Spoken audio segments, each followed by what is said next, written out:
morning. There's a story of a fellow who had a splitting headache and had done all he could to try and remedy it and get over it.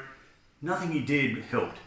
So he turned up to the doctor's office and was taken into the surgery. The doctor asked him, "What can I do for you?" And he said, "I've got this splitting headache and nothing I've done seems to make any difference." "Okay," says the doctor. Asks a few questions and then says, "I've got 3 more questions I need to ask you. Do you partake of alcohol? Do you drink alcohol?" And the man says, "Of course not, doctor, of course not. I wouldn't touch that demon drink, that evil stuff. It's never touched my lips." "Okay," says the doctor, "fair enough. Second question, do you smoke? Have you ever smoked?" "Oh, doctor, how could you ask that? That filthy stuff has never passed my lips. Oh, it's disgusting." "Okay," says the doctor. "Look, this last question is a bit tricky, but I've got to ask it. You know, some men play around with ladies, get up to stuff at night. Do you?" "Doctor, I'm horrified that you could even suggest that. I'm a man of very controlled and ordered activities. I'm in bed every night at 10 o'clock and I'm no ladies' man." Good, says the doctor. "I think I'm getting somewhere. This pain, is it kind of a really hard pressing pain at the back of your head, like something's pressing in hard?" And he said, "That's it. That's what it's like, Doc. What can you do?" And he says, I think I've got the solution. The problem is your halo's too tight, and if we can just loosen it a bit, I think you'll be okay." I remember when I first read that story, I laughed as I thought of the people that it applied to. People who are self-righteous and judgmental and arrogant, not like me, you know.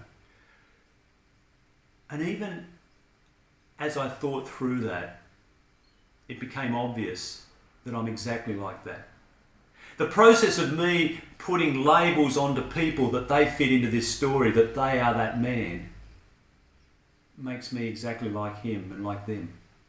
It's a typical kind of condition of most people, that our ego wants to defend itself when we feel under attack or overwhelmed rather, or when we just don't feel we're good enough or someone's better than us and our self-worth is under attack, I guess. We get defensive and we put things onto other people to put them down, to make ourselves feel and look better about who we are. And it's even worse in groups. When a group wants to find its identity and it's not quite sure, and it can look at other people and say, "We're not like that. We're not like them, whoever them is. Look at us." And we can scapegoat other people. It's a particular, strategy of leaders, particularly national leaders, where they want to unite people so they create a common enemy, a scapegoating group. We're not like them. Look at us. We're not like that. We don't look like that. We don't think like that. We don't act like that. We don't believe those things. Look at us.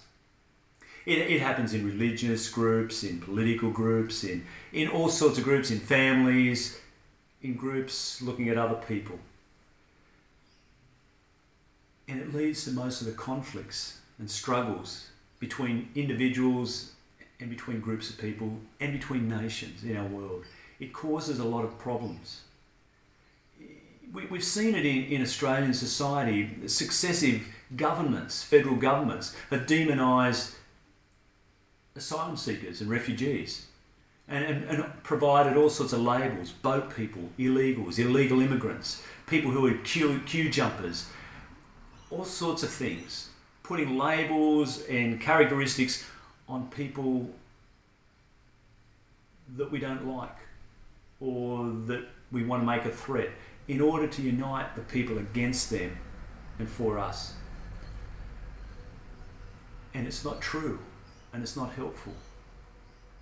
And it creates conflict and tension, and people suffer. I've been wrestling with some of that this week as I've read Luke's story of Jesus. A story where Jesus tells a parable for those who will listen.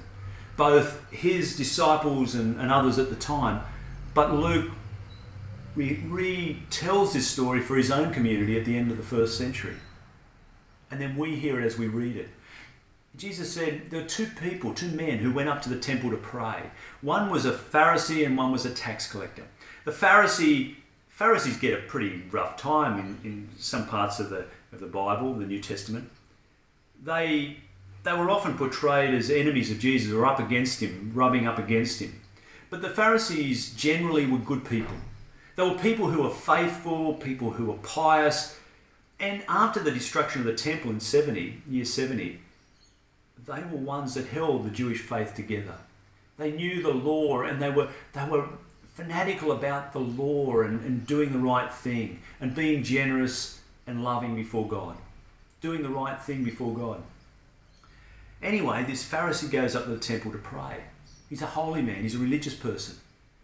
And so the people would be expecting big things of him. But like so many of the stories that Jesus tells, it turns things upside down. This man goes in, he looks up and in the public space and says, God, thank you that I'm such a great person, that I give so much money and I do this and I do that and I tithe and I fast and I pray and I'm so good. Thank you that I'm so good. That was the essence of his prayer.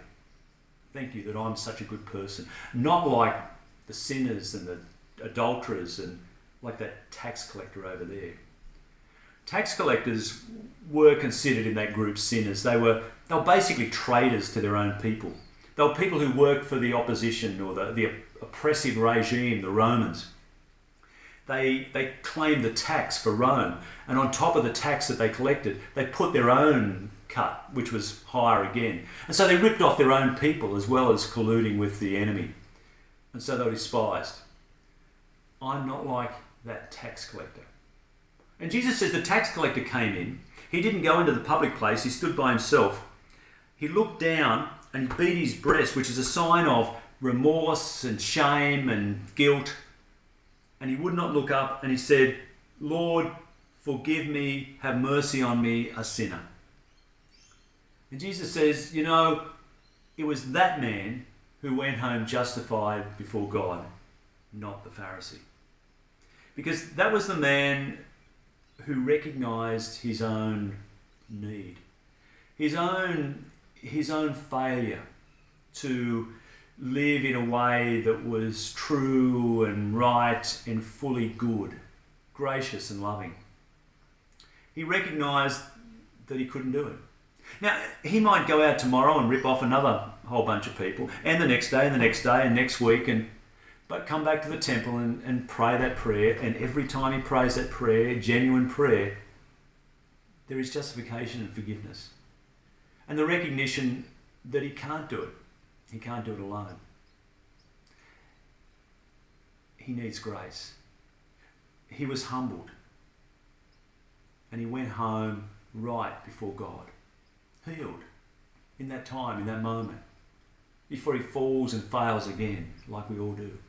Whereas the Pharisee was absolutely true in what he said.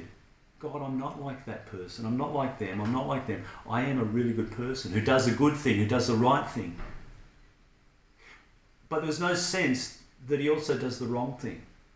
There's no sense that in looking down at the other, judging the sinners, the adulterers, the tax collectors, the prostitutes, the whoever, putting them down and casting them aside is wrong. That's not loving. That's not what he's called to be. And he won't get everything right. He may do many things well and true and right and better than the tax collector. But he doesn't acknowledge that he himself is not perfect and there's failure within him. And so he never grows, he never moves beyond that. He never becomes more deeply who he can be. He's lost in his arrogance and his ego. And I guess that's a problem for many, many people. Our ego is really strong and tries to control things.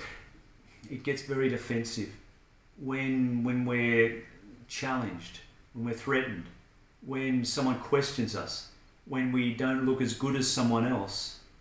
our ego goes into overdrive. To judge, to put them down, to knock them over in order for us to feel better about ourselves and put ourselves back up on a pedestal. And Jesus says that's not helpful. It's not healthy, and it's not the way, not only not the way of God, but it's not the way of life and freedom and hope. It's not the way of faith, hope and love. It's not the way to become more truly who we are. And I know in myself, there are times when I do put the other down. I do look at someone else and think, oh, I'm not like that. Or, gosh, look at them. Or, oh, I hate that evil. They're an evil person. Or, I guess it's natural. And I collude with others to define ourselves by who we are and what we're not. We're not like them or them or them. And putting them down. And when I do, I know that I'm like the Pharisee. And I know that I'm failing. And it doesn't leave me with a good feeling. It feels conflicted within me. And it doesn't allow me to be in relationship with other people. What I recognise is that humility, that pushing the ego down, not listening to the ego, of becoming humble and recognising, like the tax collector, that I don't get it right. I don't know all the answers. I don't know what I don't know. And I need God's love and grace. And when I do, I'm more open to being in relationship with other people. And I need grace just like he does. Just like the tax collector. The grace that God gives, the grace that lifts us up and gives us life. And that's the promise of God. You receive that?